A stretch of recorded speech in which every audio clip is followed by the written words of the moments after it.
management started contacting us, different managers and stuff. And my mom again was like, I'm sorry, Justin, like, we don't have a lawyer. So we finally got in contact. This guy contacted us named Scooter, who's my manager now, and basically stalked us a little bit, kind of got in contact with us. And finally my mom was calling him back to, say, listen, stop calling me. And he was like, I really see a lot in your son. Like, I can help you guys. And my mom was really skeptical at first. They ended up talking for a couple hours. And he knew some lawyers that we could talk to and stuff. So we ended up flying to Atlanta free of charge, just for him to, check us out and get to know us. And this is Scooter. Yes, yeah. This is Scooter. And we ended up signing a deal with Usher a couple months later. These gays, they're trying to murder me. What do I think of her? Yes. I don't think of her. Goodbye. I'm off. Read about that in the New York fucking Post. I have to be honest with you. Yeah. This is maybe the hardest thing I've ever admitted on the podcast. And I'm not proud of it. Oh. I'm not proud of it. I don't love it. I don't accept it as my reality. I don't take it on. But I have to be honest with our viewers. You have to I live have your to be truth. honest with everyone else. Yeah. And I've never been more serious that I face your fears I have head to on. get this off my chest, which is I listened to Justin Bieber's Justice like maybe 10 times front to back in the last week. Really? 10 times front to back? Well, just looped. Threw it on while doing some cooking or some laundry. Smoked outside a little bit, listening to it, listened to the rain with it and doing my dishes, and listened to it in the shower, and then like played some video games with it on in the background. And what do you have to say? I have to say I don't hate it. Oh. I don't hate it. And I don't love that I don't hate it, right? Like, I don't love that. This is conflicting. I don't love it. Again, I don't want to It's there. take it on as It my exists. reality. It's real. But it is real. It's a little boppy? It's not even boppy. It's like ambient pop music.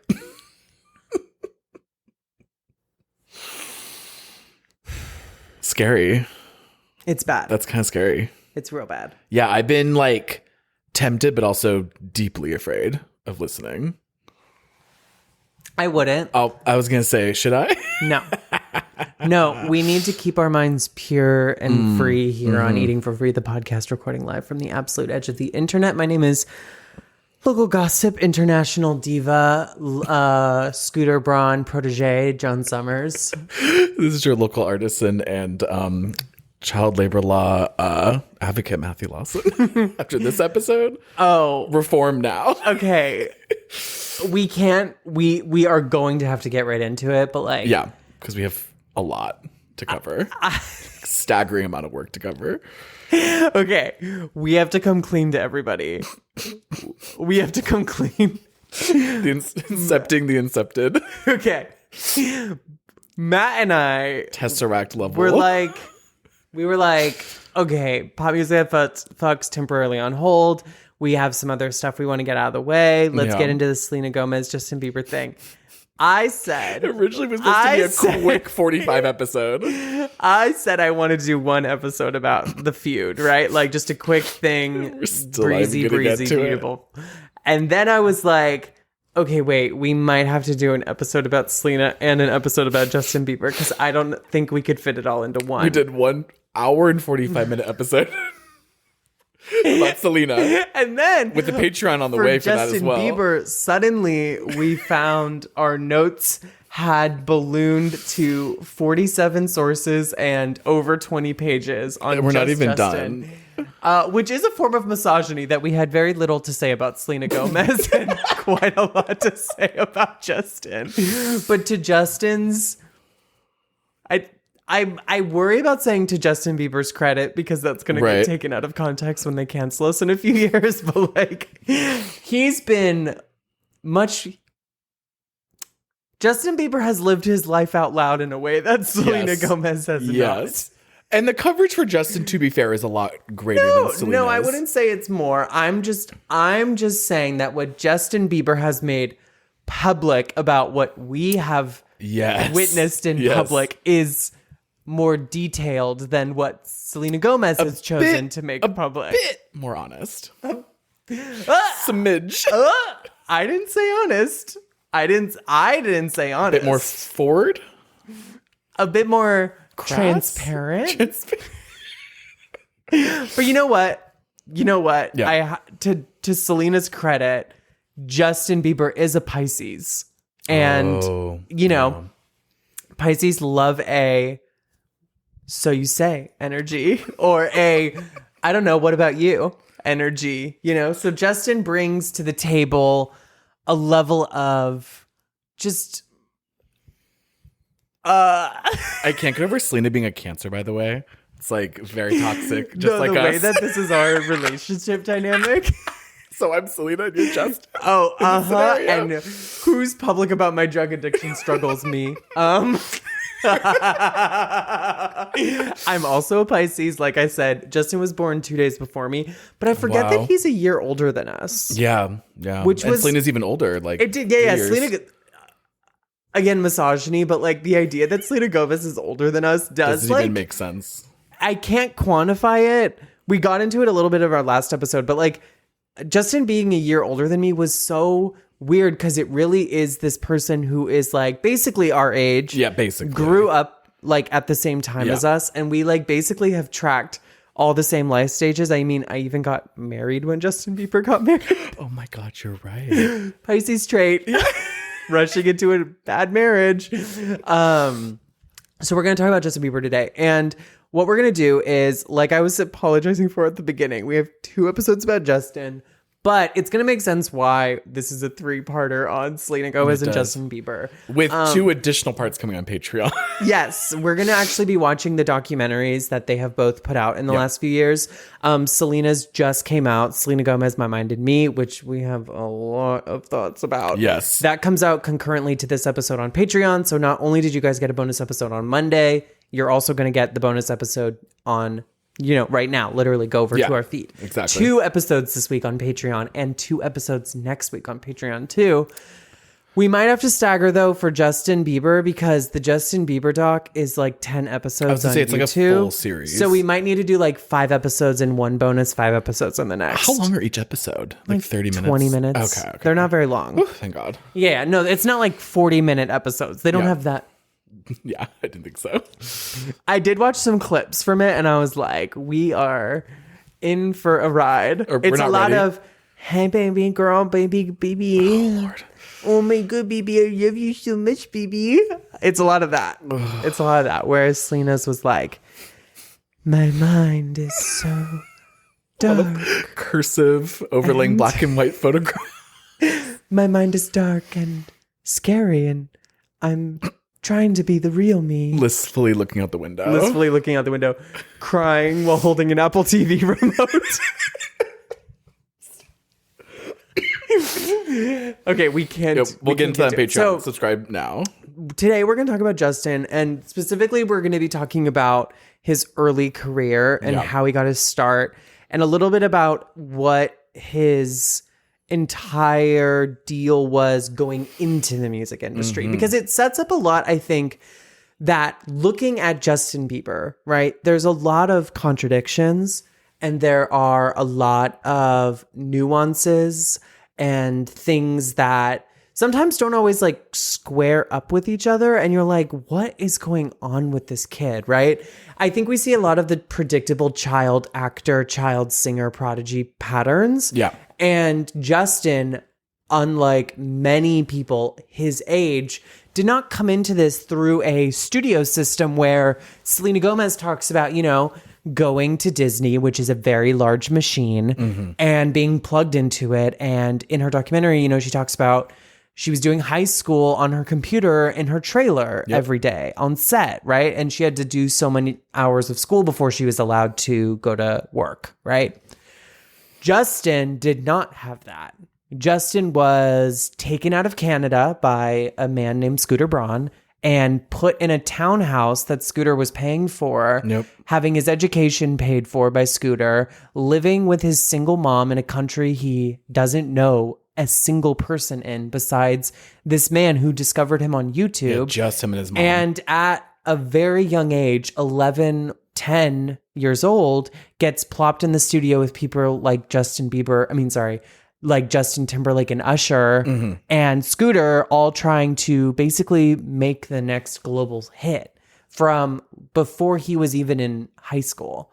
And so I think the frame of reference on Justin gets a little bit lost in like the child star of it all, right? Because unlike people like Selena, Lindsay Lohan, even other people like Shia LaBeouf and Zac Efron, like Justin didn't come from Hollywood. He came from YouTube. And he was really, I will say confidently, the first true internet breakout. Yeah. Where he taught himself all those instruments and like was uploading videos himself. Yes. Like very homegrown kind of situation. And besides that, he was also like legitimately the first YouTube success off of YouTube. Yeah. And I mean like where every single person knows who he is. Right? He's not like famous on YouTube. Was famous globally, right? He was selling out tours in freaking middle school and he high wasn't school. really known very well on YouTube even when he was doing that stuff. No, he was. Well, a He little was bit. huge. Yeah. Yeah. That's how he got so big, right? He got invited. Yeah, but not to do like stuff. it was like his major success came after YouTube or Well, like of from course, YouTube. yeah. Yeah. His first EP was like kind of okay, and then Baby hits, and it was like it all was over. from Baby. Okay, so let's get into it. Let's get right in. I'm going to talk a little bit about this interview that Scooter Braun did with a man who describes himself as a financial guru, real estate mogul. Oh, he's so irritating. I'm going to read you a headline about Grant Cardone. He's one of those types that's like, I don't want to be around critics. I want to be people that do things. Yeah, And, yeah, like, yeah. Inspiration. Very that. Yeah, and the headline is from MoneyWise. Real estate guru Grant Cardone claims he'd be embarrassed as a husband, father, and human being if he made just $400,000 per year. Here are 3 simple ways to boost your income. You'd be embarrassed at 400,000. I know. So that's what Great start, great start. Scooter's doing a talk with Grant at one of his like super conferences about business. One of those like 360-degree arenas. Very, Yes. very intense energy. And they're sitting on like a stool, right? I love something about this. Men get to just be regular, and as Selena Gomez says in her documentary, I could literally just wear jeans if I was a man. Like them and these their are like the two $500 sports shoes. No, these are the most regular looking men on this stage talking about business, and I'm just like, it's so interesting to be a man. And they clap at like anything they say as well. When you're a man, you get to age and you also get to wear jeans. I think that's fascinating. Someone should write about that. So in interviews, specifically this one, but elsewhere as well, especially in their documentary Seasons, which was the one we're going to be covering next week, Scooter has said that he was working at So Def and left the label with not a lot of money and, quote, lots of ideas about social media. It's not really clear from this interview what his father did, but I believe his father does business of some kind, or at least came here and made some kind of like financial investment. The way he talks about it is that his parents have money and that he didn't want their support when he was starting out in business, but he could have gotten it. Yeah, they were Holocaust refugees, I believe, right? Yes. Yeah. So he says that he was looking for acts that, quote, no one wants, which is very typical for young agents. You know, they like go to like dive bars and shows, and they like are looking for people that are undiscovered and also can sign really predatory contracts with. So he says that his first act, one of his very first discoveries and the first person he ever signed was Asher Roth. Remember Asher Roth? Barely. Can you Google Asher Roth for me? I just want you to get eyes on him. It's been a while. And he found him on MySpace, and then he found Justin Bieber on YouTube. It was the second person he ever signed as a client.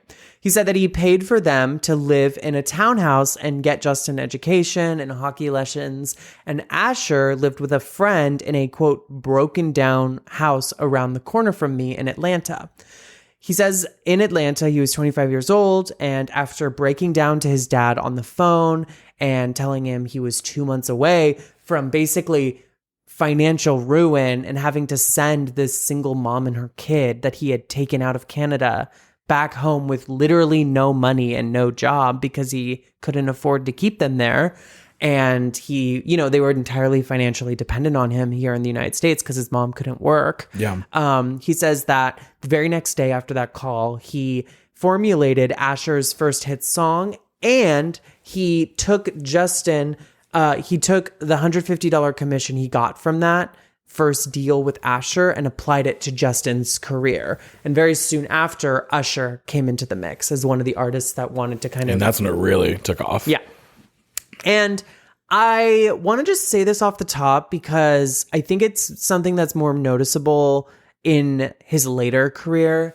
I'm not making any excuses for it, nor do I think that Justin's proximity to like black music is deserved, but it makes sense if you look at the fact that Usher was the person and all of Usher's contacts and producers, et cetera, songwriters, all of that were who Justin learned under. It makes sense from a very like twisted child star perspective, Justin's like music trajectory from like Purpose to Justice. You can kind of see like why he is the way that he is. I'm not making any excuses for it, nor am I saying that, he couldn't have just been normal about it. But it's just interesting to remember that it was Usher in Atlanta. Yeah, Usher very much has been like, I was his mentor. Scene, and people in the scene were like willing to use Justin or like help his image. Yeah, and it was, again, specifically scratch. The Atlanta music scene that Justin was developed inside of. Exactly. So he says that after he took that $150 commission, like I said, and applied it to Justin, he eventually landed this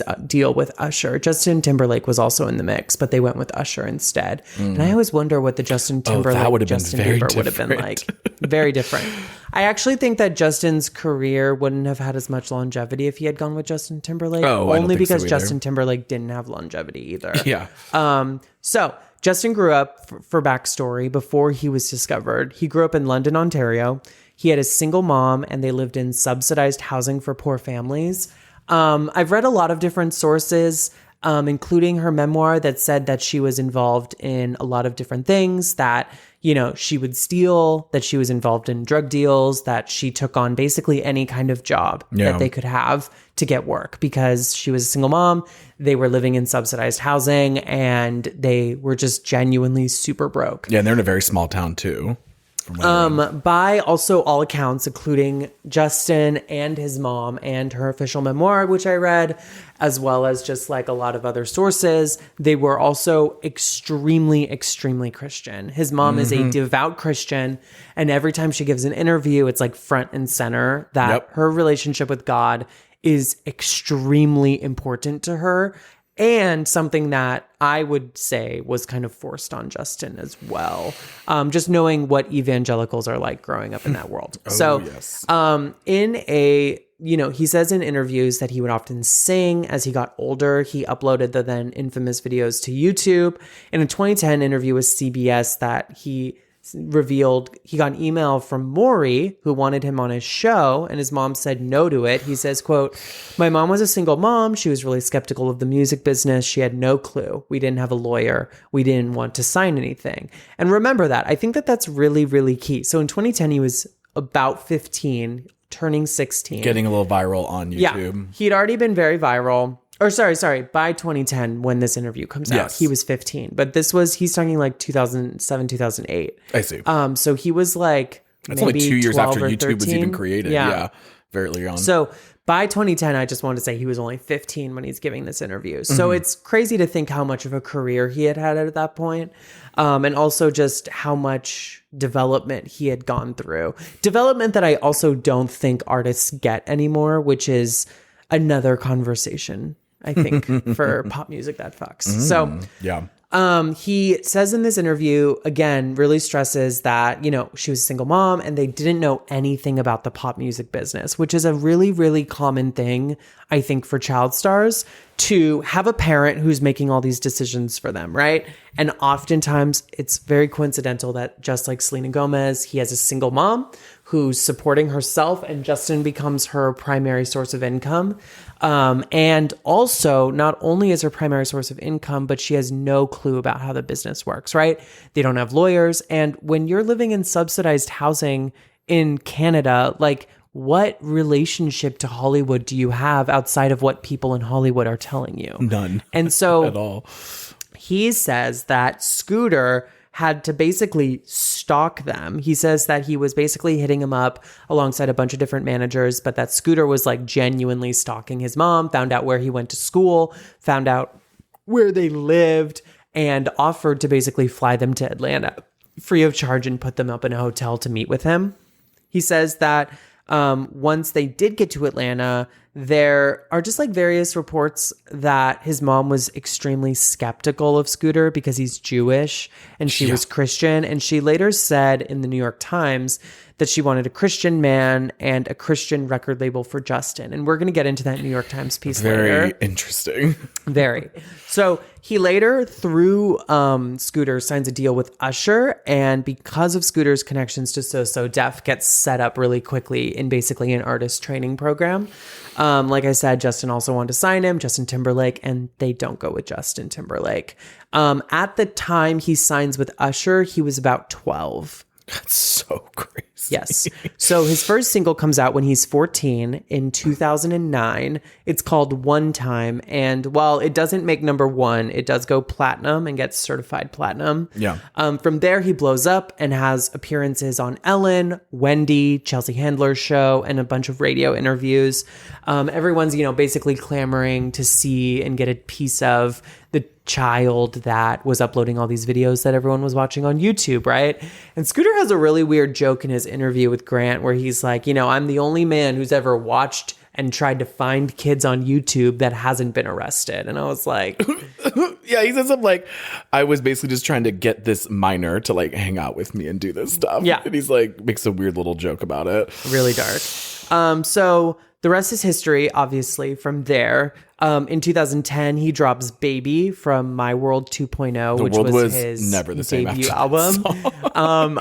I don't think there's any people in our audience that wouldn't remember what happened after Baby dropped, but like the world literally tilted on its axis. Like, how they say the center of the earth is starting to spin the other direction? Yeah, the magnetosphere is like reversing polarity. This is because of Bieber Fever in 2010. That music video too, in that bowling alley that's in I think called the City Walk at Universal Studios, like burned seared. No, and I also, again, I can't stress it enough to people that like this was an unprecedented level of immediate success for someone who was coming off of the internet, right? Like, this was a child. And of course, we've seen Ellen try to launch a bunch of people on her own show that were also YouTube sensations. How many of those do you actually remember? But like none. Justin Bieber, who was making YouTube videos, literally overnight almost becomes like a global superstar. I mean, not even just a global superstar, but like changed kids' fashion, changed the way we dress. There were so many like SNL parodies of it, YouTube parodies of it. Like, it just permeated the zeitgeist, right? Bieber Fever. And we all know the look. And there is even an entire show called The Other Two about the look. Chase Dreams. Chase Dreams. Which was a jean jacket and a purple hoodie. We all know exactly what I'm talking about. Yes.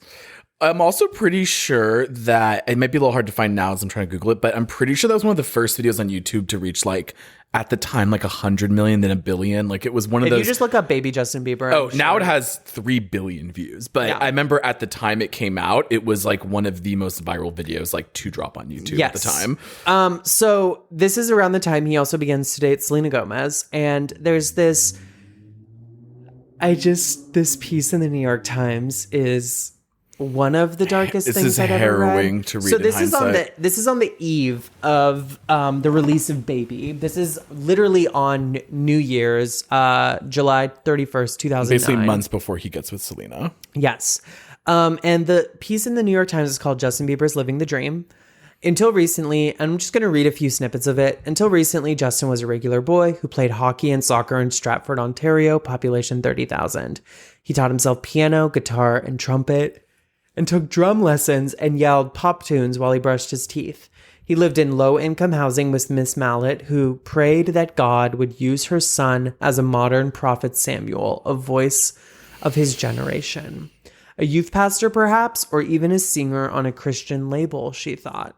So when an Atlanta-based hip-hop manager named Scooter Braun called nearly 2 years ago, Miss Mallet was confused. Quote, I prayed, God, you don't want this Jewish kid to be Justin's man, do you? Can't believe she was so quick to just say that. Now, Justin and his mother live in Atlanta. He is tutored privately and takes vocal lessons, the costs underwritten by Island Def Jam Records and the silky R&B superstar Usher. His new family includes hovercrafts like Mr. Braun and Ryan Good, a former assistant to Usher, whom the singer handpicked to be Justin's road manager and, quote, swagger coach, sharpening his moves, his attitude, and his wardrobe. Swagger coach.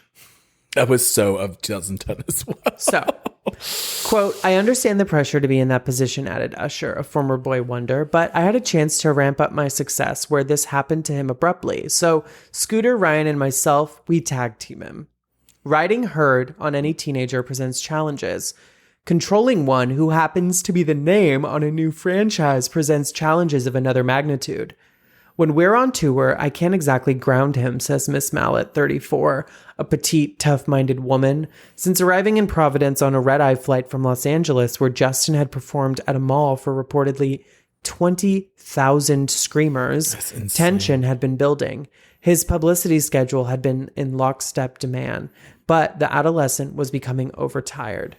So, there's this whole section, which I'll suggest you read, but we don't have enough time to get into in the piece, where it basically talks about how Justin becomes like extremely overworked, and the reporter keeps noticing how tired he is and how stressed out he is and how rebellious he acts, but also like how genuinely like electric he is with fans and reporters, and how like spontaneous he is, but also how like he is a teenager who's like being overworked by everyone around him. Later in the piece, there's this section where it says it's nearly 10 p.m. Team Bieber would be leaving for 4:30 a.m. for an early flight to Atlanta for the next night's concert. Impulsively, Justin hugged a reporter who remarked upon his disciplined work ethic. The harder you work, the more successful you can be, Justin said. This is just the beginning for me. How does a 15-year-old define success? Justin replied, I grew up with not a lot of money. We never owned a house. I want to buy my mom a house. There's definitely like a lot of early prosperity gospel kind of points coming out during this time that obviously his mom was like very adamant on and very much believed in. Oh. And we know where this goes. We know it all lands there anyway. Well, okay. So Justin's relationship to God is extremely well documented, mostly because he has some goddamn famous fucking pastors. And I want you to click this link, everybody. In our links, there is a link for premierchristianity.com. And Matt, I want you to describe the image at the top of this for me. This is very much, these pastors are very much like the guys at like the DIY homebrew, like local meetup kind of thing. Like this energy is giving very Midwest. Yeah, no, these are all like these are like the best man at like a very like millennial wedding. Absolutely. These are all like the fucking like screamo lead singers for like different Midwest bands like 10 years later reuniting for like a retrospective on emo music. Like God. It's a lot of undercuts, it's a lot of wireframe glasses, yeah and it's a lot of like light facial hair, there's like 70s rim glasses. Okay, so do you know who these 5 men are? I'm very familiar with some of them from our Hillsong episodes way back when. Absolutely. The Veach's Melons. These are all of Justin Bieber's pastors who assembled at his wedding for a photo at his wedding to Hailey Bieber. Oh, is that what I love what Premier Christianity says about the photo.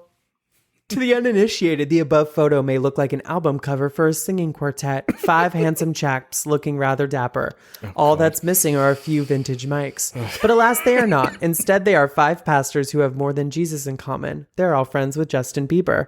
The above photo was taken at a private celebration last Monday to mark the singer's marriage to Hailey Baldwin. The conversations between these men at that wedding must have been... How many of them have been outed for infidelity scandals at this point? At least half. Or like using church funds to buy absurdly expensive designer clothing. Yeah. Okay. Preachers and sneakers. So we're going to go through the quick rundown of these guys. Just in no particular order. We have Chad Veach, who, after serving with Judah Smith at Church Home, Chad Veach moved to Los Angeles in 2014 and a year later founded Zoe Church, which we have discussed extensively on this podcast. Today, the church meets in multiple locations with 1,600 people attending each Sunday, including Chris Pratt and Katherine Schwarzenegger. Bieber's connection to him is that Veach and Judah Smith joined Justin Bieber in 2017 for part of his Purpose tour. Quote, I think he wanted, I hate to use this word, but positive influences, said Julia Veach of Chad's arrangement with Justin on the tour. We also have Carl Lentz. Carl Lentz studied at Hillsong International Leadership College in Australia. In 2010, he co-founded Hillsong, where he now served at the time, no longer, the lead pastor role. Scandal ensued involving a lot of infidelity and church funds, which we don't have time to get into. Bieber met him through, once again, Judah Smith. He also spent time living with Carl Lentz in 2014 as part of his effort to overcome drug use and destructive behavior. Lentz baptized Bieber in NBA star Tyson Chandler's bathtub famously, and has also, rumored to have been the person to officiate him and Haley's wedding. Yeah. Rich Wilkerson Jr., who I incorrectly said was a Hillsong pastor last week. I apologize, everybody. We were in the mode of writing these notes, so just Hillsong was on my mind. He's the second cousin to David Wilkerson, who wrote The Cross and the Switchblade. Wilkerson Jr. founded Rendezvous, the youth arm of Trinity Church in Miami, which his parents led between 2007 and 2015. And then he went down the road and planted Vous Church, or V-O-U-S, like Vous, like Rendezvous. So I think it's Vous. Like, I think it's the V-O-U-S in Rendezvous, so it's Vous Church. Interesting. I've never heard it said out loud. In 2013, Wilkerson famously officiated Kim and Kanye's wedding and also led some of Kanye's Sunday service gatherings as well. Okay, by the way, the VU is short for rendezvous. Yeah, okay, that's what I thought. Yeah, exactly. Okay, so then after briefly dating Bieber, I keep calling her Bieber because that's her last name now. After briefly dating Haley, they rekindled their romance famously at a VU conference in 2018, as the story goes. And then we have Joel Houston, who isn't a pastor, but is Hillsong's creative director. He was a son, and I'm getting this from the time, so I hope these notes are somewhat current, but he was the Hillsong global creative director and the son of Brian and Bobby Houston, who led Hillsong United and Travel the World with worship music, etc. He co-founded Hillsong NYC with Carl and Laura Lentz, Laura being Carl's ex-wife, who he cheated on with various women. And then we have Judah Smith, who took up leadership at Church Home, which was formerly called City Church in Seattle. That's now Justin's home church, allegedly. According to Justin, he no longer is affiliated with Hillsong. Today, the church meets with a bunch of different celebrities. We have pro golfer Bubba Watson, and then Sierra and Russell Wilson are also in attendance. Judah and his wife Chelsea also have the Church Home Global app, which is like a new form of going to church for various people, including a New York Times bestseller that they co-wrote called Jesus is Blank, or he wrote it. I'm not sure if she co-wrote it with him. And then Bieber's connection to him is that his mom once played Smith's sermons while he was asleep at night. And when he finally met Judah Smith, Bieber told him, quote, "You used to put me to sleep with your preaching." And they have been close ever since. And in August, Bieber led worship at Church Home. It's funny. I'm on August. I think this was 2019. Yeah. It's funny. I'm on Joel Houston's Instagram, and the comment sections are like, they are not letting him live. Truly, people are upset. Over Justin Bieber? No, over Joel Houston in general, and like the disgrace following everything with Hillsong. Like the endless comments about, did you get to the part about the eye of the needle and the camel? Like, is the money you put in the poor person, in the poor box actually going to the poor? And yeah, just like, oof, rough. That is really bad. As they should. Okay, so the baby takes off, right? And Justin shoots to international fame.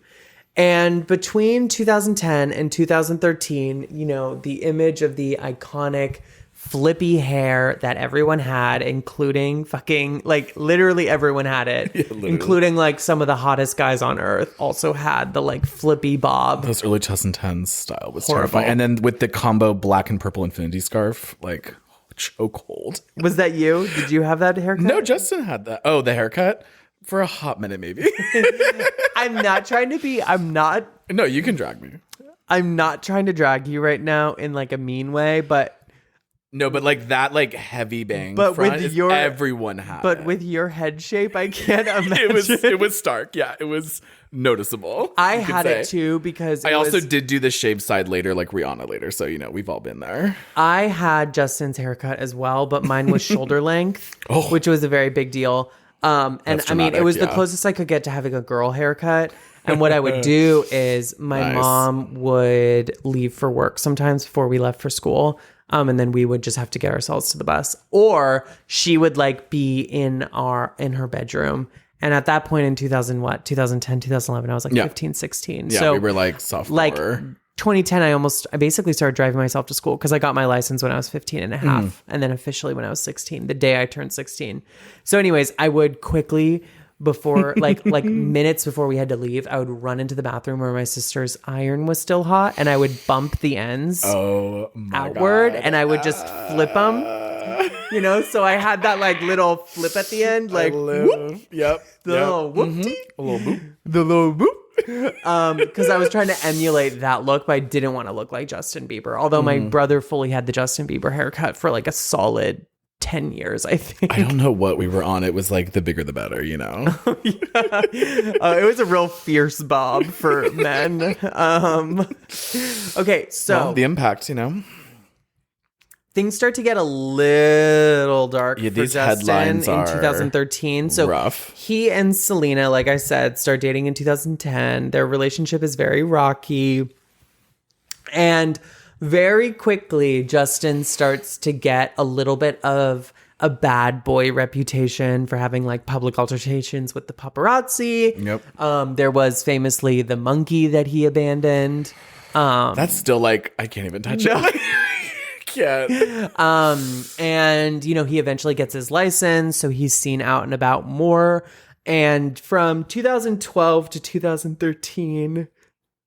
I'm trying to think of how to say this in like a politically okay way. He just starts to come undone in like a very major way. And you can see how overnight becoming like one of the most famous people on the planet at 15 years old. I mean, it was like Beatlemania level crazy. Like it was millions. I mean, did you have any teenage Bieber girls Fever going kids insane at your school? school? Yeah, of course. Oh my god! I remember. My god! Yeah, of course. I remember. It was delusional. That song was being played like every day somewhere, somehow on campus. Yeah, like, and he even says actually in that note that you transcribed for our second episode, like what that does to someone to be that famous that young. Ruined.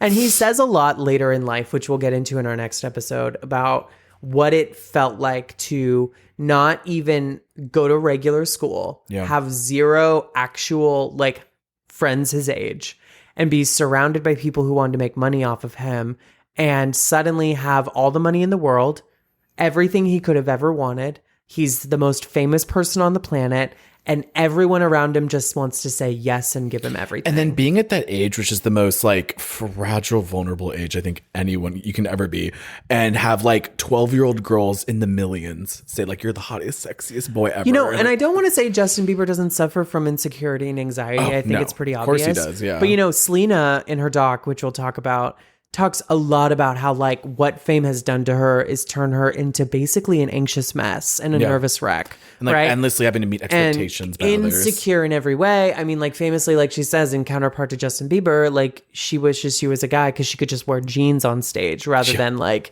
having to wear like really suggestive, revealing outfits, right? Like I think we see with like young female pop stars and young female actresses that like child stars specifically, they are instilled with a sense of insecurity and a sense of like being sexualized their entire life and turned into a product. where I just see, because of sexism and also because of, you know, what God says about gender roles and how that was probably applied at home by his mother, as well as being like a young hotshot guy. You know, we see men counterpart, people who become men later on or are young child boys, young like famous boys, adolescents, child star boys. Yeah. They get instilled with, like, you know, the sense that they're like a guy and they can do whatever they want. And they're like ladies' boys. I mean, like, when Justin Bieber was young, you see in that Ellen clip that we played at the start of last episode that like he's a ladies' man, he's a looker, right? Like that's what it is. And it's the whole culture of like putting your baby in a onesie that says like future ladies' man, or like right? Panty Like lady dropper killer or something when they're like an infant. So I think that also, you can see how those paths start to diverge for him and Selena in the terms of like how this all affects them and how their behavior manifests. So there's a couple headlines from 2013 that are too dark We'll just breeze through them. We're going to breeze through them. We're going to give you guys just a breeze through of 2013 because the fun really starts in 2014 for Justin. Okay. I'm just going to try to get through these because... Okay. Patty Mallet says Justin Bieber's first words were money. Justin Bieber partied with 35 strippers in Australia. Justin Bieber films sleeping in bed by sexy Brazilian girl. Justin Bieber parties at a brothel in Brazil. Justin Bieber hooking up with Korean pop stars on tour. Justin Bieber see the Selena Gomez lookalikes from his brothel trip. Now, whoever wrote that headline, jail. Like, that is horrid. Jail. I mean, I think at the time, Selena's not a minor anymore, but no, Justin, she's 2 years older than No, he had just turned 18. Yeah, you're right. He did just turn 18 by 2013. Yeah. And I'm only including these ones because there's even worse. Yeah. There's photographs. We don't need to see that. In Brazil. I did not look because I was like, I can't allow this kind of energy into my day. No. But the links are in the description if you guys would like to see for yourself. So 2014 starts off with a bang for Justin. And this is where everything turns. And this is also the year where we have his deposition come out as well. Yeah. That we talked about in our last episode. This is where it starts to become much more public. This is where it becomes something that people are like confronted with, and where calls to deport him get like 1 million signatures on change.org. Can you remember? Do you remember that? Yes. I don't anyway. Okay. January 24th, 2014, CNN, Justin Bieber arrested on drunken driving, resisting arrest charges. Do you want to read this for me? Sure. Miami Beach police chief Raymond Martinez said officers arrested Bieber January 23rd after they saw him driving a yellow Lamborghini in a race against a red Ferrari in a residential area. The cars were speeding to about 55 to 60 mile per hour in a 30 mile per hour zone. Police said Bieber was argumentative during the arrest and failed a sobriety test. Bieber's had a number of run-ins with the law in recent months. In July, a judge in Los Angeles ordered Bieber to pay... July 2013. Yeah, July 2013. A judge in Los Angeles ordered Bieber to pay $80,000 in restitution for damaging his former neighbor's mansion by throwing eggs. The pop star accepted a plea deal to settle a vandalism charge that puts him on probation for 2 years. The probation, again at the time, will be supervised until he completes 12 weekly anger management sessions, works 5 days of community labor, and pays the restitution. Later in December, he was arrested on an assault charge in Canada, accused of hitting his limousine driver in Toronto.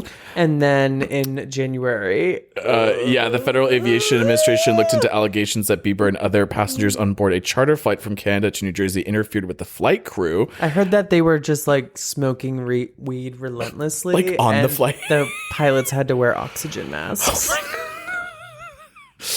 Apparently in July, though, the FAA did clear them. Not sure how. In February, police in Georgia searched Bieber's limousine and found small amounts of marijuana and other drug paraphernalia. Apparently, the charges were dropped due to this small amount of narcotics found on board. We also have Yeah. In January of 2014 from TMZ. Headline, Justin Bieber, my mom gives me drugs. Law enforcement. Now, let me just say one thing. Yeah. This is from Justin's mouth. Yes. At 19 years old. And while I think a lot of people have been quick to dismiss this, I completely believe him. Oh, yeah. And the reason why is because you and I come from the generation of the ADD boy in school. And what was our teacher's number one recommendation for men specifically, or boys, excuse me, specifically, that acted out and had behavioral issues? Get medicated. Get medicated. Yeah.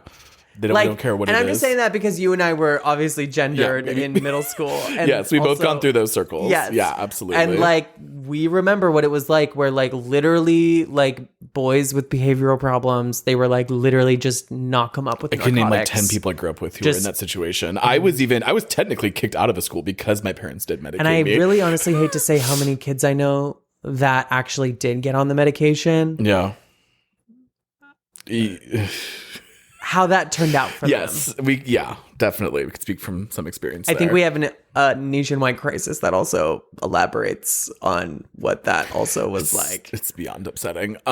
So yeah, definitely can relate to this. I think what I definitely believe Bieber's saying here. So law enforcement sources allegedly told TMZ that cops were grilling Bieber on what substances he had ingested before his arrest, and the singer admitted he was under the influence of prescribed medication, alcohol, and marijuana.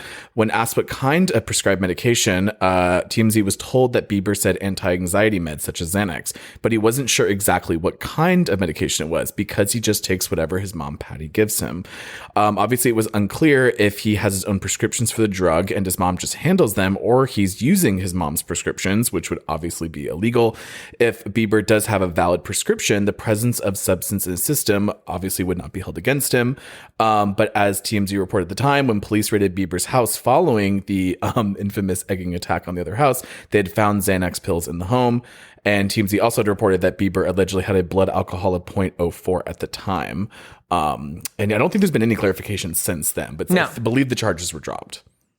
But I think what's really dark about this is like,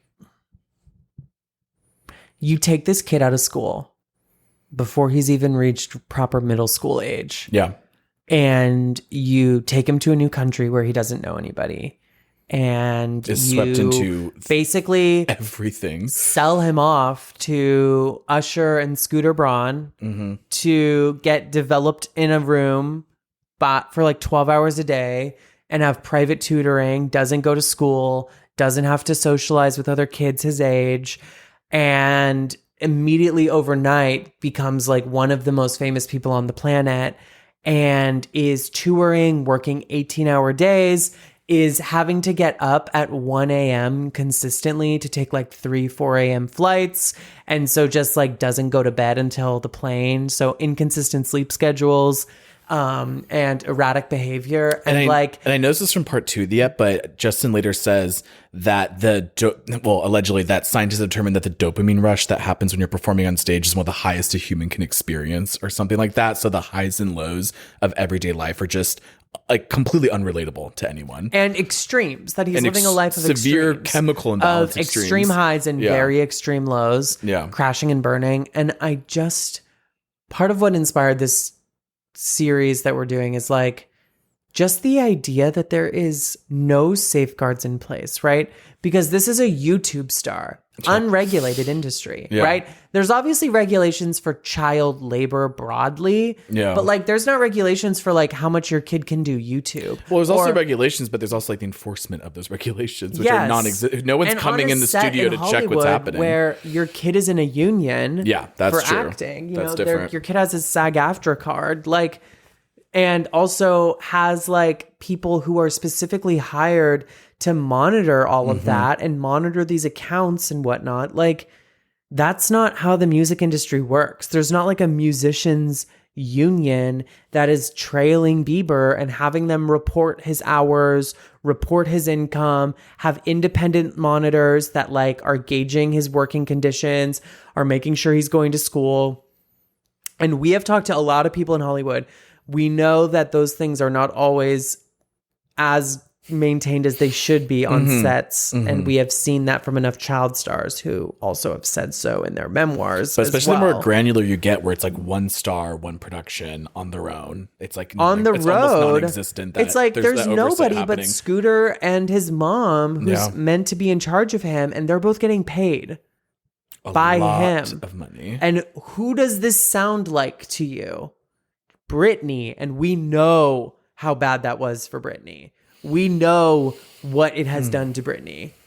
So anyways, I just like want people to realize that like it's just so fucked up. And then the idea that then you can medicate the kid and there's nobody there to like safeguard him, make sure that you're like actually giving him prescriptions that he needs, that you're not just like popping him full of stimulants and downers so that he can sleep because he's on the road and touring for like millions and millions of people. When you think about it, and I know I'm not going to keep saying things that happen in part two, but for him. I know later on in interviews that Justin gives in like 2020 and stuff where he's like, the people that were with me were also, I mean, excluding Usher, but like Scooter Braun was like new to the industry. I mean, literally, he's the second person who signed on. Asher, who Scooter Braun signed on before, was not really big compared to Justin at all. Scooter had a big career in the sense that like he had a lot of experience. He was very young. I mean, he was like 20, I think, when he was named like a VP at So. But he had never signed any beyond like or this Def level. Jam. Yeah. And then granted, all the people, and Justin says this too later on, like all the people around him were like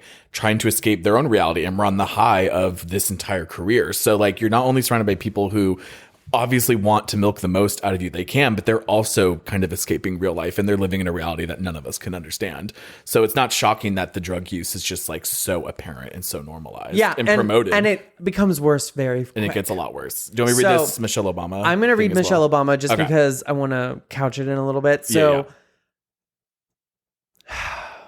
this is just how big Justin got. Yeah. Right? That the literal first lady of the United States was commenting on his affairs. That's how big Justin Bieber was. Michelle Obama advises Justin Bieber's mom to be very present in his life right now. Quote, "I don't know if it would be advice as much as action," she said in an interview with Univision on Friday. The mother of two offered advice for the pop star's mom, Patty. Quote, "I would be present in his life right now. I would probably be with him a good chunk of the time just to be there to talk, to figure out what's going on in his head, to figure out who's in his life and who's not, you know?"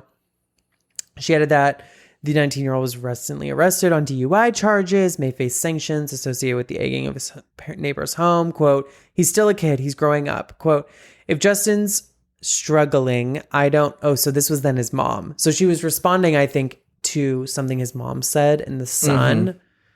And this is real.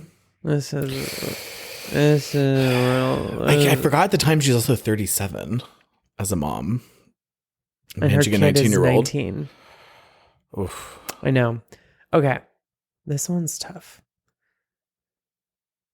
"If Justin's struggling, don't kick him when he's down or condemn him," Patty said to The Sun. "Pray for him." She said that the Adore You singer's Christian values may have been compromised by fame. Quote, "I think so many people go into the entertainment industry with amazing Christian roots and get influenced somehow." Somehow. Yeah. You sold your kid to a man you didn't know when he was 11 years old. And you took him to Atlanta and you put him in rooms with hundreds of adults and just let him tour the world. And you're like, somehow it went wrong. Yeah, because she wanted, as we read earlier on, she wanted to work for like a Christian music label in a sense, and he's making top 40 pop music for not tweens. Trying to do like single mom discourse. I'm not trying to criticize a mother at all for like she clearly what she was doing. She says she doesn't know anything she about the industry. She said very blatantly that she had no idea what she was doing in the industry and that she had no context. And the lawyer they got was provided by Scooter. Yeah, it's all bad. All bad. Okay. So then, in a month later, this is a pattern we see with Justin where, okay, I'm not trying to be cynical and I'm not trying to make something that isn't something, you know? We are trying to contextualize this in reality, but there is a pattern in the news where Justin has some sort of extreme public scandal, usually related to drugs or alcohol or violence. And almost immediately, the headlines then become about Justin and the church. And I just want to make a note of that because it becomes very apparent what is happening there. And I'm not speculating on why, right? Like, it could be PR. It could be his mom being like, you have to get back into Hillsong right now, right? Like, we're taking you back to church. It could be like, oh, we need to get Justin to church to like kind of smooth things over, right? Like, look, he's working on himself, right? There's so many things. We saw in that Selena doc, her publicist being like, are you sure you want to talk about drugs? Like, that becomes your story. Like, we can say something else, you know? We know that they're manufacturing these people's images. Yeah, absolutely. Forever. So page 6 says, quote, Justin Bieber scoured pools to get baptized. In 2014, one source said Justin and his team spent time on Saturday searching for a place with a pool where they could conduct a baptism for him, cleansing ritual with the Hillsong Church, but they couldn't find a place for him. And apparently they eventually landed on the Gansevoort Hotel rooftop pool. So Justin then in 2014, July, pleads no contest to egging. In August, he pleads guilty to careless driving and makes a donation in his DUI case. That same month, he's arrested after his ATV hits a minivan in Stratford, Ontario. And then in November, amidst all this publicity, goes to church in a white robe with Kendall Jenner and Hailey Baldwin. Enter Hailey Baldwin. So in 2014, it gets dark again. In a Snapchat video posted online, like we talked about last week, Bieber and Gomez get spotted in a room with a bunch of other people acting goofy. The video was reportedly shared by VU pastor Rich Wilkerson Jr., the same pastor who married Kim and Kanye. The two reportedly attended the same church service last weekend, and just a few days ago, Bieber headed to Instagram to open up about developing his relationship with God. That was May 25th, 2015. So Justin is then found in July of guilty of assault and careless driving in Canada, and has this big feature with Complex a few months later called The Deep End, which we're going to try to skim through. It's kind of long. Some of the big takeaways from it is Justin Bieber appears on the cover of Complex as a fresh-faced 18-year-old. At the time, he was a relatively unblemished teen pop idol. So, of course, we photograph him in a boxing ring, bloodied and bruised. The blood was fake. The stake he held up against his face was not. In the ensuing years, Bieber took his share of jumps, a bad breakup, multiple run-ins with the law, a night in jail for DUI and drag racing, and some head-scratching antics caught on camera, including an infamously belligerent deposition and peeing into a mop bucket at a restaurant. Depending on who you ask, Bieber had either gone full bad boy or was simply dealing with growing pains associated with being a handsome, fabulously wealthy post-adolescent. Jesus, how that aged. So he says, quote, I moved in with my girlfriend when I was 18, started my own life with her. It was a marriage kind of thing, living with a girl. It was just too much at that age. But we were so in love, nothing else mattered. We were all about each other. But when it's like that and you get your value from that, people will disappoint you, your girl or your dude. They're always going to disappoint you. Your full identity can't be in that person. My identity was in her. Her identity was in me. When stuff would happen, I would lose my freaking mind and she would lose her mind. And we would fight so hard because we were so invested in each other. Love is a choice. Love is not a feeling. People have made it seem in movies that it's this fairy tale. That's not what love is. You're not going to love your girl sometimes, but you're going to choose to love her. That's something in life that I had to figure out. He also says, I'm tired of putting on a mask and showing off for these people. I'm going to just be myself. And if they don't like it, they don't like it. I can't move on. I can trust that God got this under control. That's where I'm at. I'm the type of dude who always has to figure it out. Science makes a lot of sense. Then I start thinking, wait, the Big Bang. For a Big Bang to create all this is wild to think about than thinking about there being a God. Imagine putting a bunch of gold into a box, shaking up the box, and out comes a Rolex. It's so preposterous once people start saying it. At this point, my faith has gotten me to where I am. My faith has brought me to a whole other level. I love talking about my faith. I think that with Christians, they've left such a bad taste in people's mouths, just like overly pushy with the subject, overly churchy. Some people are also bad communicators. They find something that works so well for them and they want to share it, but they don't know how to share it and they're kind of pushy. There's a lot of really weird stuff going on at churches. You ever flicked on a channel and some late night church show is on? Sometimes it's like, you better do this or you're going to die and you're going to burn in hell. And you're like, I don't want anything to do with this. I'm the same way. I'm not religious. I personally love Jesus and that was my salvation. I want to share what I'm going through and what I'm feeling, and I think I shouldn't be ostracized. Jesus Christ. It reminds me in a later interview that we'll get to in part 2 where they're talking about how kind of difficult it is to talk to Justin, because I guess Justin doesn't really do like, yeah, so he like does a lot of eye contact and is quiet, but if you start talking about God in the church, it like comes out, like flows like crazy, and you could really feel it here. Yeah. Like he never talks like this otherwise.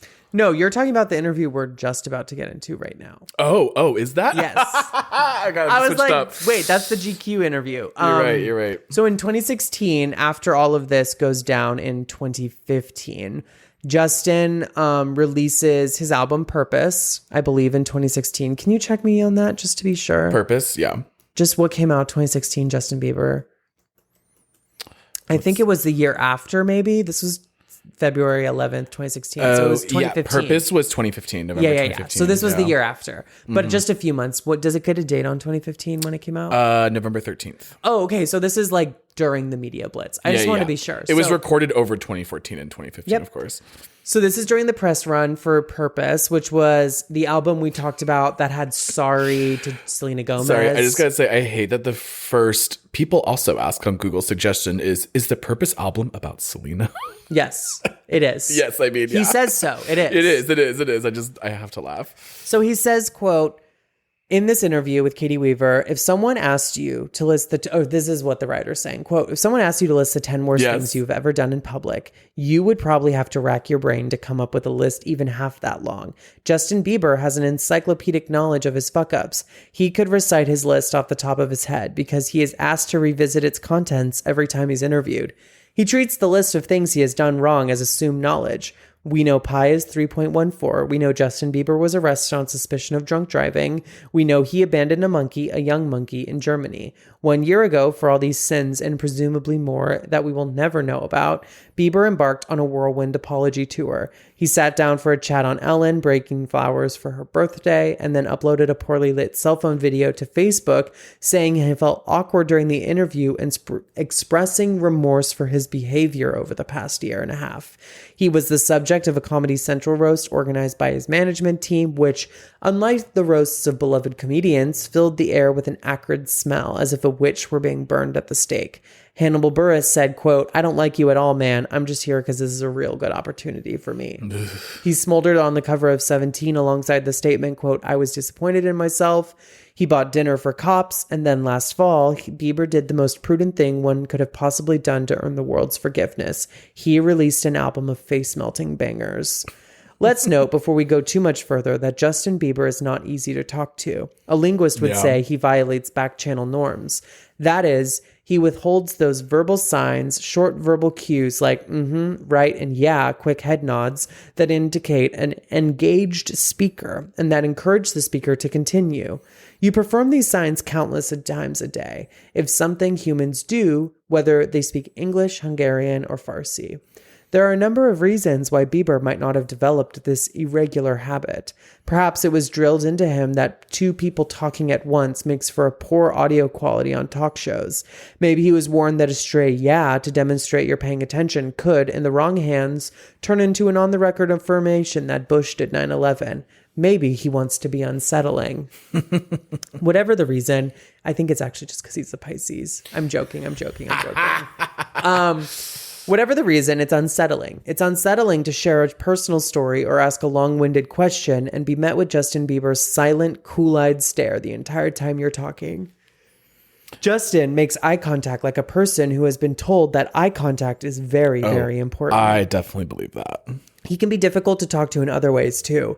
He generally does not respond to irony. He speaks more quietly than a mouse that's asleep, so you frequently have to ask him to repeat things more than once. Sensing my anxiety that my recorder cannot detect the minuscule sound waves of his speech, he moves it closer to him, assuring, I got you. His responses to most questions are short, often monosyllabic. often monosyllabic, until you hit upon a topic he is comfortable discussing, such as fans who delight him or God's opinion of man, in which case he will talk without ceasing for nearly 1,000 words. Yeah, no, that's definitely the part I was thinking of. I don't know, it really is very interesting to think about. But yeah, continue. And I think what's interesting here is I want to take a brief minute, because this is the last thing we're going to read for this, is you can see this interviewer coming up against something that is so apparent with Justin, that he is rebellious on one hand and full of all these contradictions about drugs and alcohol, the DUI, everything that you could possibly imagine. And then also is so meticulously media trained that he doesn't interrupt you when you're speaking, and he makes complete eye contact, and he is monosyllabic and short to answer, and his things that, the questions he's been trained on, like, here's how to respond when they ask you about your DUI. Here's how to respond when they're telling you about yourself. Don't seem aggressive, right? Like, don't appear obtuse. Don't fight they're them. right. If you do that casual agreeing, you really can be put into many headlines very easily. And then when you put him on the subjects that are probably things that his mom, for instance, are not grilling him over, like the church, that he's allowed to be passionate about and not have his behavior plucked and pruned by Scooter and his mom, he can wax poetic and he comes alive. I'm thinking about too, he says this all the time and continues saying it more and more the older he gets, but God in the church and Jesus being his true outlet and salvation for all of the bad behavior he's done, all the trauma he's gone through. It's not shocking that this will be the one thing he can probably genuinely enjoy talking about compared to anything else. Something that actually brings some personal fulfillment. Well, again, it's the interviewer even says that at certain points that, he will clam up during certain topics because he doesn't want to speak on it. Yeah. Because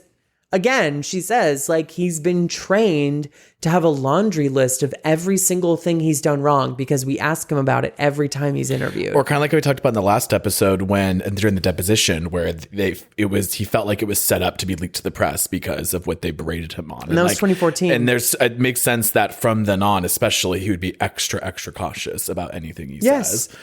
Yeah. How he responds, how he sits, etc. And I think what's interesting is the contradiction there to when his behavior turns later in this interview.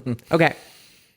So there is a point where he starts talking to Katie Weaver about having an Adderall prescription and how, they got him on this Adderall so that he could sleep.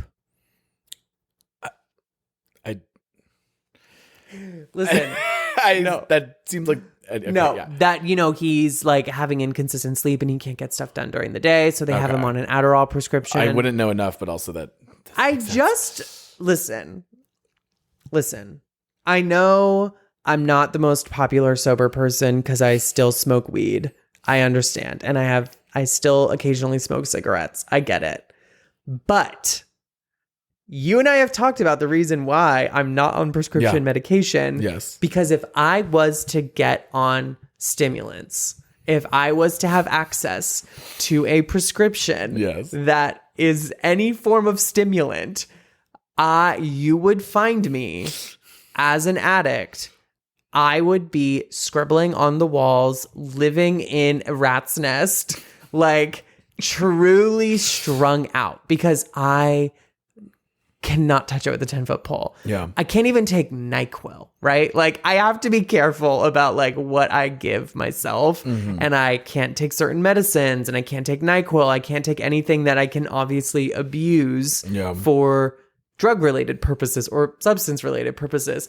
So the idea that this teenager, or not teenager anymore, young man, right? Yeah. Has very, very, very public substance issues. Yes. Extremely Pills, public alcohol, substance weed. issues. Yeah. And his team is I have a good idea. Let's get him on Adderall, famously a drug that nobody's ever abused ever in their entire life.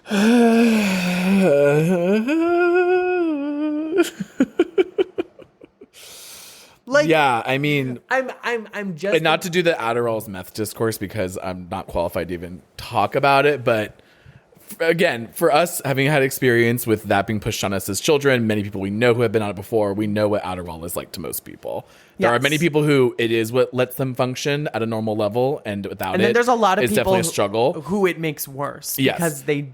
Yes. I'm not saying they didn't need it, but because the people who are assigning it to them are not properly giving it very liberally their intake of it. And it's also a thing that is never really talked about is you could be on something, but the dosage is also a huge question as well. Like how much of it are you taking? You can be prescribed 7 to 10 times the amount some others are. But yes, and I believe in this interview, I think it starts with him saying it's his first day off Adderall, correct? Well, no. So he talks about how he was on it. Yeah. Do you want to control F for the passage about where he first brings up the Adderall? Because then he suddenly gets off of it, right? And I don't know about you guys, but if you've ever known someone who's on a stimulant, a heavy use of a stimulant, and then gets off the stimulant cold turkey, it's generally not like a fun experience for anyone involved. So the article, this section kind of starts with Bieber's notoriously antsy in the middle line of questioning about his coat, which is such a complicated tangle of sleeves and lattice work that I will not even try to explain it here. Except to say that Bieber himself describes as a very a lot. He suggests we go for a walk. I soon realize he means to the hotel or a tour of the plaza with Eloise.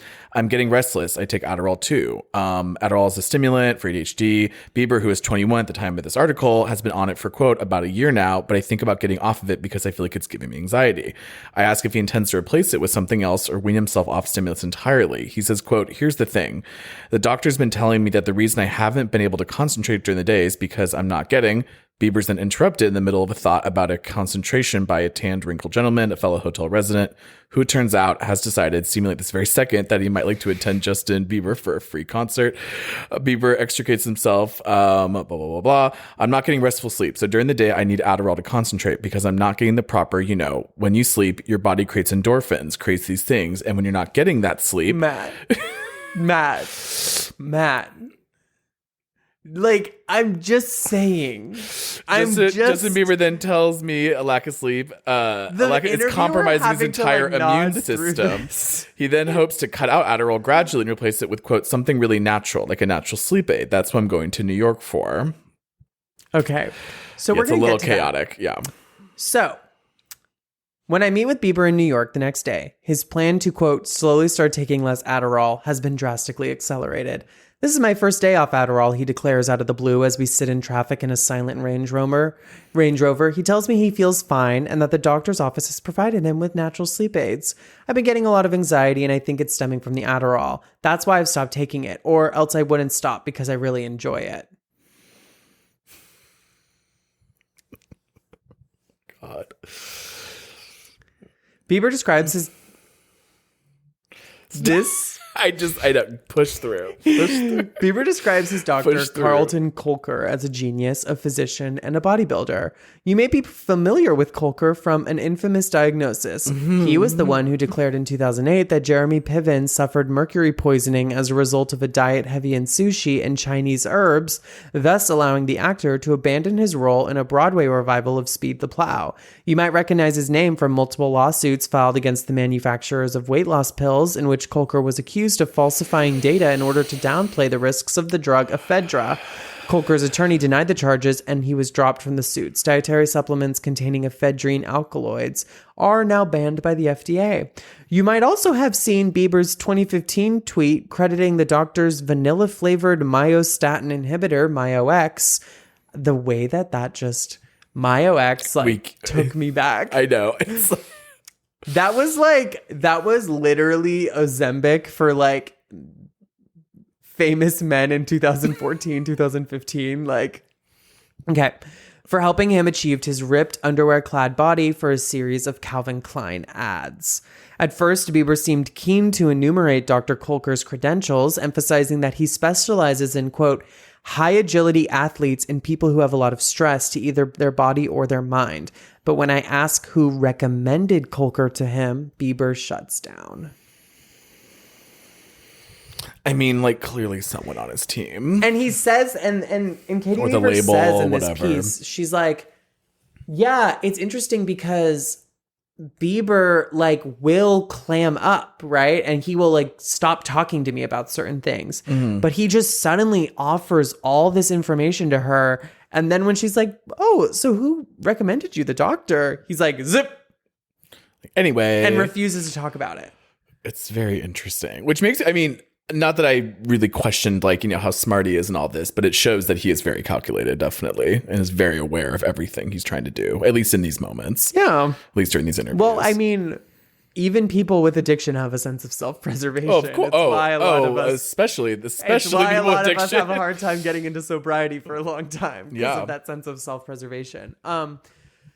But yeah, I just, you know, that's where we're going to end today. You know, we start 2017 with a cancellation of his tour, which we will get into next episode. And from there is almost like a 180-degree pivot in a worse direction, at least to me. I mean, worse in the sense that like the stakes just feel heightened in a way. Yeah. I would say maybe less immediately worse because obviously he's not been arrested as much as he was during this episode's events.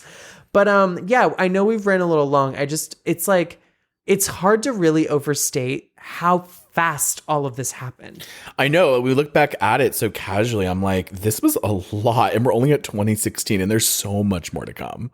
Yes. Like, I cannot believe how casually we this haven't just even happened done the last 10 years. Trump years yet.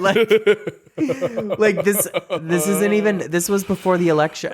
Like this was. And before like Hailey Bieber becomes like, you know, his wife and everything. Yes. And, It's before the Hailey Bieber era. yeah. He's still on and off again with Selena. They haven't even taken their trip to quote unquote gang-ridden LA and are chased by an MS-13 gang member after some sort of alleged transaction. Yeah. Which is like crazy to read this knowing that's to come. Like I literally, same with when we're watching the Selena doc. I was like, wait, timeline. Again, bring up the timeline. Like, when does this happen? Because it changes everything. No, it literally changes everything. It's so easy when this is happening casually to like not stack it all together. Okay, I'm just saying so casually. From Baby to this point. Yeah. Because remember, this came out in February of 2016, excuse me. So this was like over probably a series of months and they were timing it to the release of the album, right? So like, absolutely. I'm just saying at least that this is like probably in 2015 that a lot of this is going on. Like this interview takes place partly. So from like 2010 Baby releases to 2015, multiple arrests, multiple drug and alcohol charges, violent altercations in multiple countries, assault. We have monkeys being left places. He's reprimanded in Tulum for climbing on ancient ruins, right? Like we have the depositions. Depositions, the change.org position, DUIs. calling for him to literally be deported from the country, right? God. Going from the most loved kid in the world, right? Like the world's little brother, pop star of the world, to like one of the most hated people in America in maybe the span of 3-4 years, half of which took place before he had turned 18. And then by the time of 2016, new album, major bops, huge success. And it catapults reinvention. him back into the spotlight. And I think what we see happen from here on out is, you know, unlike when he was being tightly managed by Scooter and his mom, he's now an adult. And what transpires next, I think, is less easy to obfuscate the way that it was when he was a teenager and acting out, right? Mm-hmm. Because he now can drive and vote and rent cars, and like it's just harder to hide certain things when and then he's people living on around his own. him can kind of fade away. And at some point, I think in 2015, I had read something that said he and his mom had a falling out. Yeah, I feel like we And don't that really she hear was from living her in anymore. Kauai, I think. Oh, really? Yes, I believe. And that she was basically not living with him and that they had a falling out. And only like years later did they really actually like reunite. So I just confirmed that. It's Bieber and Mallet. This is from People. Were estranged for 2 years as the pop star's public behavior went increasingly off the rails. In 2015, he told Billboard that their relationship was pretty non-existent. I was distant because I was ashamed. I never wanted my mom to be disappointed in me, and I knew she was. I spent some time not talking, so it takes time to rebuild that trust. It's hard, but it's getting better. She's an amazing woman, and I love her.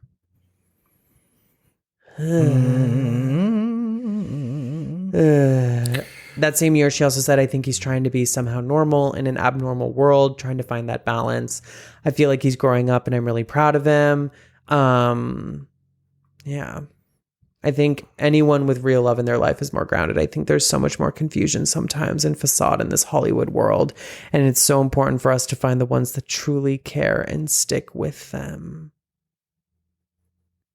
Jesus Christ. That's a lot. Wow. So do you have anything else to add? Honestly, not. I think, again, granted, this is part 1 of 2. I do have to say, I absolutely love how before we could even explain the current, and probably will be completely gone by the time we finish this Selena versus Hailey feud, that we've gonna give like 5+ hours of content to explain why this is happening. Like, you want to know what's going on in Instagram stories? And I just have Let's go back 15 years. I just have to keep saying this before we end. Like, this all should have been illegal. Like, none of this should ever have been allowed to happen. Yeah. And every single person who was in Justin Bieber's life that had control over what was going on to him and could have stopped any of this at any point failed him at every turn. And one of these days, Scooter Braun is going to be the only man in America left in prison, and I hope he rots there because he fucking deserves it for what he has done to the pop stars of this generation. The irreparable harm he has caused to these kids is mind-boggling, truly mind-boggling. And I hope I just see him in hell someday so I can fucking jump him. And before anyone criticizes us yet again, none of this is an excuse for the very real choices Justin Bieber has made as an adult. But we can have sympathy for people who are deeply, deeply complicated and often give us nothing to like about them. Well, I mean, kind of like what I definitely am going to be talking about in this Selena Patreon episode is that like these people become like truly, for lack of a better word, like Jesus figures in the community and are like, they are the sum of the people around them. Jesus because was also a Pisces. I hate you so much. No, but like it's me, Rihanna, Justin Bieber, and Jesus. Wow. The Holy Trinity. Wow. That's that. Yeah.